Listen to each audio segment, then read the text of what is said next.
திராவிட முன்னேற்ற கழக தேர்தல்களை குறிப்பிட்டு 28 மாதங்களும் கண்டுக்கல திமுக அரசாங்கம். நாங்க தொடர்ந்து சட்டமன்றத்தில் அழுத்தம் கொடுத்தோம். எங்களுடைய சட்டமன்ற உறுப்பினர்கள் தொடர்ந்து சட்டமன்றத்தில் பேசணும், பொதுக்கூட்டத்தில் பேசணும், அறிக்கை வெளியிட்டோம், பேட்டி கொடுத்தோம் தொலைக்காட்சியின் வாயிலாக. வேற வழி இல்லாம திராவிட முன்னேற்ற கழக தலைவர் இன்றைய முதலமைச்சர் ஸ்டாலின் அவர்கள் பெண்களுக்கு, நம்முடைய மகளிருக்கு, குடும்ப தலைவிக்கு 1000 ரூபாய் மாதந்தோறும் கொடுத்தாங்க.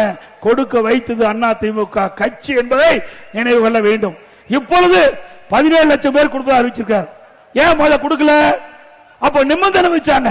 இப்ப நிபந்தனையை தளர்த்தி 17 லட்சம் பேருக்கு இன்றைக்கு அந்த உரிமை தொகை கொடுப்பதாக சொல்லி இருக்கிறாங்க. இதுல இருந்து என்ன தெரியுது? இன்னும் 5 மாசம் தான் கொடுக்க முடியும். திமுக ஆட்சியுடைய ஆயுள் காலம் 5 மாசம் தான்.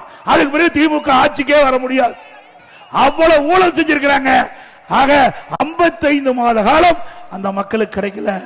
இப்ப நிபந்தனை தளர்த்தி கொடுக்கிறீங்களே 17 லட்சம் பேருக்கு, அப்பொழுது நிபந்தனையை தளர்த்தி கொடுக்கப்பட்டிருந்தால் அவருக்கு 32 மாதம், அவர்களுக்கும் மாதந்தோறும் 1000 ரூபாய் கிடைச்சிருக்கும். இந்த குடும்ப தலைவிகளுடைய கஷ்டத்தை பார்த்து கொடுக்கல. அடுத்த ஆண்டு நடைமுறை சட்டமன்ற பொது தேர்தலில் 17 லட்சம் பெண்களுடைய ஓட்டு தேவை. அதுக்காக இன்னைக்கு ஸ்டாலின் இந்த 17 லட்சம் குடும்ப தலைவிக்கு மாதந்தோறும் 1000 ரூபாய் அறிவித்திருக்கிறார்.